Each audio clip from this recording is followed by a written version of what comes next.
I am so happy to be on this show. You guys have been amazing so far by the sounds of it. Especially because I feel like I look like the kind of guy that just gets acquitted of a lot of things. You know what I mean? Like I'm kind of stoked to be here. Just like Baxter and the Anchorman. I'm a friend of the Bears. Okay, that's fun. It's a good time. That's a good time. I am very stoked to just be doing live comedy again, right? Like, isn't it nice to just be like out having a laugh with some strangers? It's pretty dope. Especially because this last year was pretty crazy. But maybe the most insane thing that happened was, who thought QR codes were gonna make a strong comeback? Huh? Like, everybody with a flip phone hasn't eaten in 8 months. Like, it's bad. Not good. Somebody get Gam an iPhone. She's starving. Fuck. Yeah. All right, we'll do a little choose your own adventure thing for you guys just to have some fun. Do you guys want to hear about drugs or do you want to hear about my niece? This is kind of a pickle because I was doing drugs with my niece, and it's kind of a strange situation. She's a young buck, but I want to be the one that gives her the drug talk eventually, because if you're a cool person, the drug talk isn't don't do drugs, right? The drug talk is take half. Take half, wait a little while, and if they're really good drugs, give me the other half. That's... I can't have my niece be doing bad drugs, but I don't want to do them either. You know what I mean? Like, I can't. Because if nothing else, we don't have the DARE program anymore, but I want to instill in her the SHARE program. You know? Just, don't do drugs, kids. By yourself. That's greedy. Would you rather be sober and alone or high with your friends? We're all here. You know, just like doing the fucking thing. That's fun. Yeah, I remember, like, I think I got a bunch of different toys when I was a kid, but I think for Christmas, for her, I probably want to get her a Power Wheels so she can pick me up from the bar. You know, she's like 18 months. But I'm trying to use this situation to my advantage. In 10 years, I'm gonna need an Adderall prescription, you know? So I'm gonna need to kind of step it up. I need to connect, if you will. And if we do get pulled over from coming home from the bar, this would be a great learning opportunity to teach her about all the animal noises, right? Like chickens go cluck, cows go moo, pigs go whoop whoop, that's the sound of the police. It's fun, stuff like that. It's a learning opportunity, guys. Gotta teach the youth what's up. I think I want to be the one that gives her the drug talk, mostly because I feel like I was lied to a lot about drugs. I don't know if you guys remember this, but I grew up in New York, so it was a big thing in the Northeast. And my mom used to try to tell me that all of the weed that existed in the world was laced with PCP. Does anybody... What fucking fairy drug mother has so much goddamn PCP laying around that they're just sprinkling it like cinnamon on fucking churros on $25 bags of dirt weed and charging the same price? It's like going to get a cheese pizza. They're like, hey man, we gave you the deluxe for no extra charge. You're like, wow, what's on the deluxe? Mostly angel dust. It's mostly... We just have a bunch. We graded the cheese. We graded the PCP. It's out there. It's fun. I do love drugs. I'm a big fan, big advocate, especially because they've been, like mushrooms in particular, have been decriminalized in Denver, which is fucking dope. So cool. Some people are tripping right now. That's even more fun. That's great. We can hang out later. That's fun. I'm just amazed that we even figured out that you could eat mushrooms. Like, isn't that fucking fascinating? Like, I have no idea how to identify a psilocybin mushroom. If somebody asked me to, the only thing I'd be able to tell them is that it comes in a Ziploc bag. That is literally all of the information that I have. I wish I could have been a part of that, like, discovery process of figuring out that you could eat them. It's like, what happened over here? Oh, this guy ate these mushrooms, and he died. It's like, wow, that's pretty heavy. How about over here? What happened over here? Oh, this guy ate these mushrooms, and he's been talking about the moon for 8 hours. Much better. It seems like a good alternative. Cocaine's the same thing. Like, how the fuck did we even figure out that you could do that? It's like, what happened over here? Oh, this guy was chewing on these leaves, and he's a little bit more alert, but he's pretty calm, cool, and collected. Wow, that's great. How about over here? What happened over here? Oh, this guy decided to dice it into a powder, snort it up his nose, and now he's leasing a Porsche 911 that he can't afford. Just like...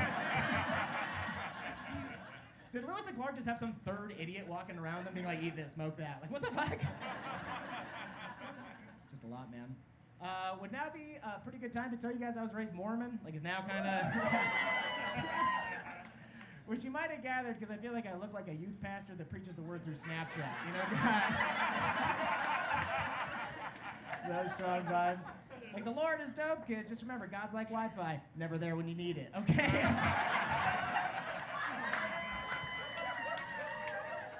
Welcome. So I grew up in a very religious household, and my parents and I have a great relationship now, but when we were younger, it wasn't great. And there's just some shit that they don't really need to know. But unfortunately for me, I was in a bit of a bind last year. I had to go to the hospital because I thought I was having a heart attack. Not great, not an ideal situation. So I took the cheapest route possible. My parents brought me to the hospital. We're in the room with the doctor, and I'm hooked up to all the stuff.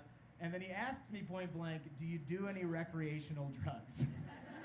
I'm like, well, I've done Molly a couple times a year.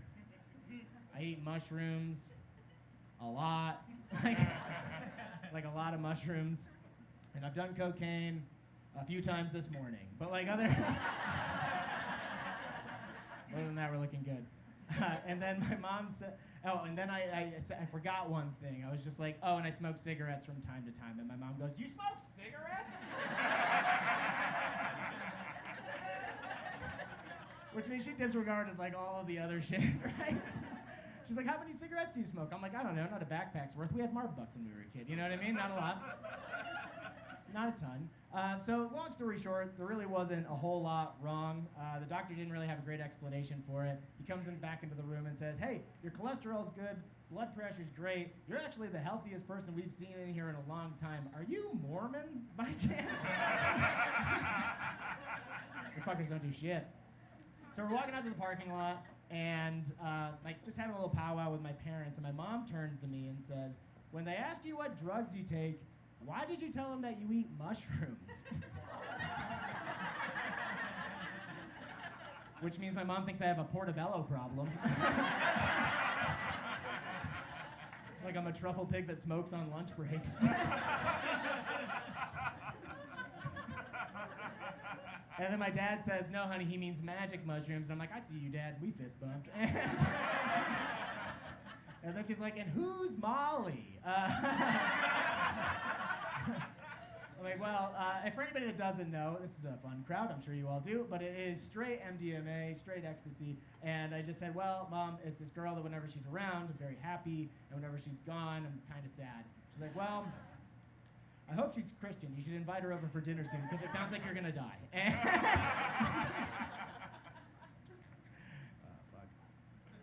quarantine was really fun for me. I got into a lot of new things. Eating ass was one of them. Let's just air it out. I don't know if anybody else in here did. And if anybody is disgusted by it, fuck you. You know what I mean? Just like, it's a human body, let's explore. Because honestly, it's not that bad. It's honestly just like taking a shot, you know? Just like tequila, lime, butthole, lime.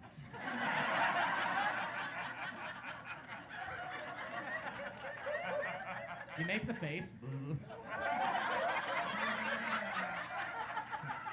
And then you do it again because you want people to like you. It's called dating in your 30s. I don't necessarily like licking butts either, but you want to know what's worse than licking butts? Being alone. That's how my quarantine went. That's essentially how that worked. And hear me out. Honestly, I'm a fan because I'm a margarita man. If you put salt on the rim at just about anything.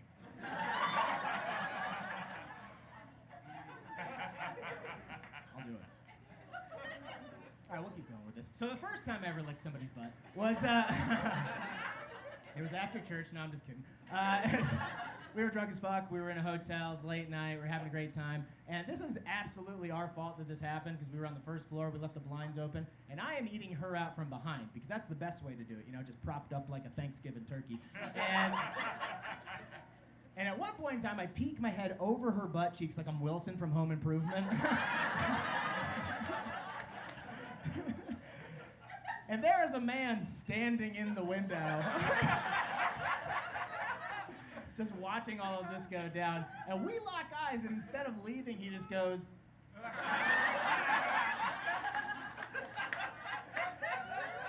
And I try to shoo him away like a cat, but instead he gives me one of these.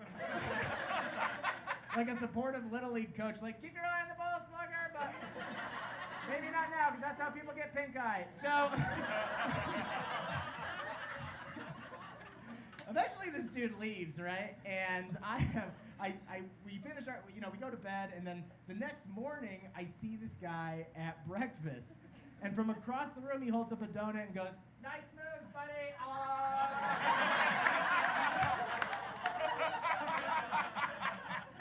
You'll never look at a hot and ready sign at a Krispy Kreme donut the same way ever fucking again. Fucking brutal. Yeah. All right, we'll keep going with this. So the thing about licking butts is that it's not planned. You know, you don't like necessarily like put it on the agenda. To me, it just kind of happens in the throes of passion because a woman's vagina is, wow, chef's kiss, fucking fantastic. I love it. A woman's vagina is like San Diego. Weather's nice, people are cool, seafood's pretty good. But Tijuana's right there. I can see it. And you're not supposed to go to Tijuana, but they got sombreros and pinatas and cockfights. Like, it's fun. Like, it's just like a good time. When it comes to me, like, I've had people, I've been telling this joke for a minute, but people ask me sometimes, they're like, what about your butt? Like, what do you think about that? And I'm like, me? Fucking for it. Fucking for it. Let's explore. Let's do fun things with our bodies. Some guys, you even get a finger close to there, and they just all of a sudden turn into Gandalf the White, you know, just like, you shall not pass!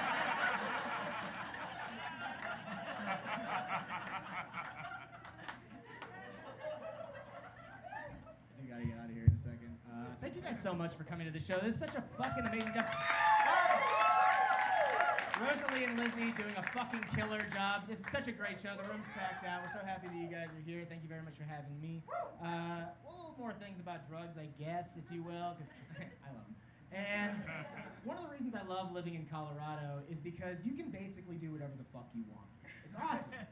Mushrooms are decriminalized, weed's legal, you know. But one thing that people don't really understand about this place is that it's both very liberal, like, and very conservative at the exact same time, right? Just kind of depends on the issue, right? It's like if you take this gun, this blood, or this dick out of my hands,